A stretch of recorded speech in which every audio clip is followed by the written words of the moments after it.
The mischievous broom, the enchanted heirloom, in the quaint village of Gulbahar, nestled between rolling hills and golden wheat fields, lived a charming old woman named Grandma Jamila. Her cozy cottage was a hub of activity, not just because of her delicious pies or her endless stories, but because of her unusual companion, a magical broom. This broom was no ordinary cleaning tool. Passed down through generations, it carried an enchantment cast by a playful fairy long ago.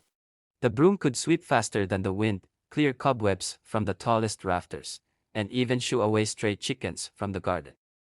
But it had a peculiar quirk. It was mischievous, almost like a child who couldn't resist a prank. Every morning, the broom would begin its day by tidying the cottage.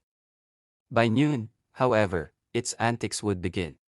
It would hide Grandma's knitting needles, scatter leaves onto freshly swept porches, or even tug at the scarves of unsuspecting villagers. "Behave yourself, you naughty thing."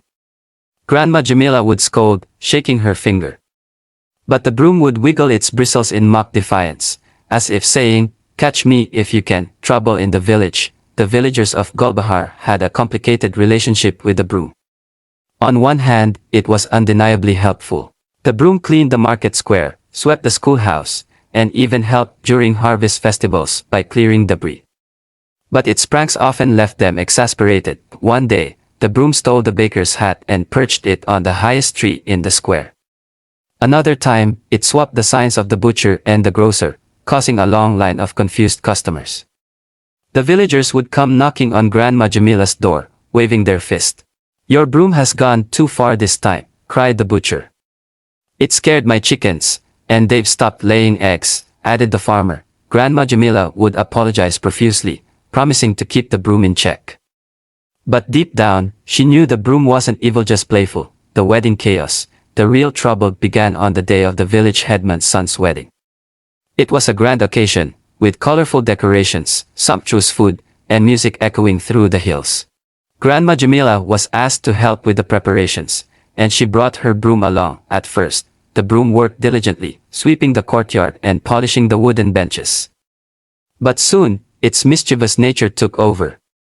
It tangled the ribbons meant for decorations, spilled a pot of curry, and even hid the bride's shoes. "Where are my shoes?" the bride cried, near tears. The broom twirled in the corner, as if laughing at the chaos it had caused. The villagers were furious. "This is the last straw," the headman roared. "Get rid of that broom, or leave the village." Grandma Jamila felt her heart sink. She loved the broom, but she couldn't deny it had gone too far this time. A villager's warning. Later that evening, Grandma Jamila sat on her porch, the broom resting quietly beside her. An old villager named Baba Karim, known for his wisdom, approached her. "Jamila," he said, stroking his long beard, "you must be careful with magical items. They are like children. If left unchecked, they can turn against you." Baba Karim told her an old legend about a sorcerer whose enchanted tools had rebelled because he had failed to guide them properly. The story sent a chill down Grandma Jamila's spine. "Perhaps it's time to teach this broom some discipline," Baba Karim suggested. The broom, sensing the gravity of the situation, sprang into action. It cleared streets, swept mud from homes, and even helped lift heavy debris. For the first time, the villagers saw its true potential, redemption. As the storm cleanup continued, the villagers began to appreciate the broom's efforts. Children cheered as it danced around, and even the grumpy headman admitted, "Perhaps this broom isn't so bad after all." The broom, though still playful, focused more on helping than causing trouble. It seemed to have learned the value of responsibility and teamwork. The final lesson. Grandma Jamila reflected on the events. She realized that the broom's mischievous nature wasn't inherently bad, it simply needed guidance. "You see," she told the villagers, "even the naughtiest among us can do great things when given a chance." From that day on, the broom became a beloved part of the village. It still played the occasional prank, but only to make people laugh. And Grandma Jamila couldn't have been prouder.